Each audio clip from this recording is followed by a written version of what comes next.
जय जगन्नाथ दर्शक बंधु आसंतु जीवा आज पुरी जिला सत्यवादी ब्लॉक रो सुआंड ग्राम को भार्गवी नदी तटरे अवस्थित यही ग्रामटी 9 अक्टोबर 1877 मसीह ए माटी जन्म देइथिला उत्कल को एक सुयोग्य संतान।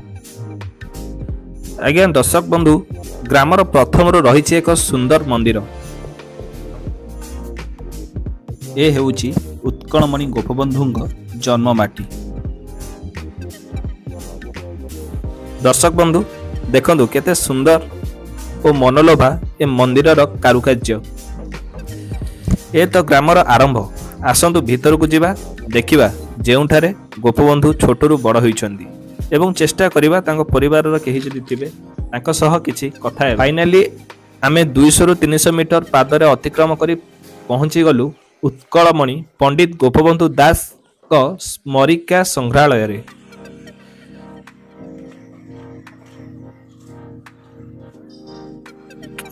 आमे प्रथमे एठी टिकेट कलु।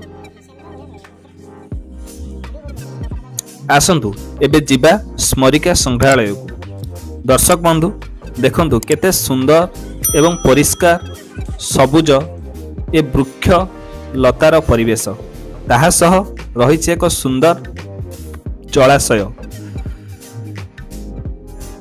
एठी छोट शिशु ठारू वृद्धा पर्यंत जे के आसीबो दर्शक बंधु एठू जीवाकू केबे इच्छा करिवो नाही। एबे आसी आमे पहुंची जाचे गोपबंधु म्यूजियम रे। देखंतु मेंशन एठी अछि उत्कलमणि पंडित गोपबंधु दास मेमोरियल म्यूजियम। एबे आसंतु भितर को जीवा देखिबा कोन अछि। सामने गोपबंधु जने गरीब लोक को अन्नदान करने समय दृश्य ता सह गोटे अरट रही टेपटे साइड रे ता सहित निज घर सामने एकुटिया बसी किछि लेखालेखी करने समय दृश्य भी रही। देखो मूर्ति पूरा जीवंत टाइप देखा ता सह ग्राम बैठक करने समय दृश्य आउ एपट साइड रे किछि लोकंक सहित कथाप करने समय दृश्य एवं ता सहित अत्यंत चमत्कार बकुलवन विद्यालय रे गोपबंधु किछि छात्रों को शिक्षादान करने समय दृश्य। सहित आम ए शेष पहुँचले गोपबंधुर जन्मपीठ रे तांको नाती सहित किछि कथबार्ता होई आम बाहरी थिलु तांकर षठी घर भीतर को। षठी घरटी एटा तांकर थिला ठाकुर घर तापर रही गोपबंधुर घरटी देखो केते सुंदर झोटी पड़ी सहित बहुत पुरातन घर सहित गोटे पुरातन खट भी ये पड़ी जोटा कि तांकर षठी घर कहुच्छे। सहित गोपबंधुर पीढ़ापटा रही से समय ए पीढ़ापटा से माने व्यवहार करुले।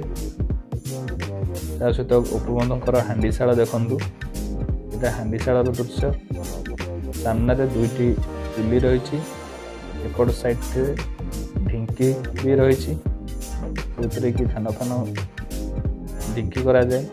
सहित गोपबंधुर आयुर्वेदिक चिकित्सालय जोठारे कि से मागणा रोगी सेवा करुले। ये तो थिला आजिर दिन।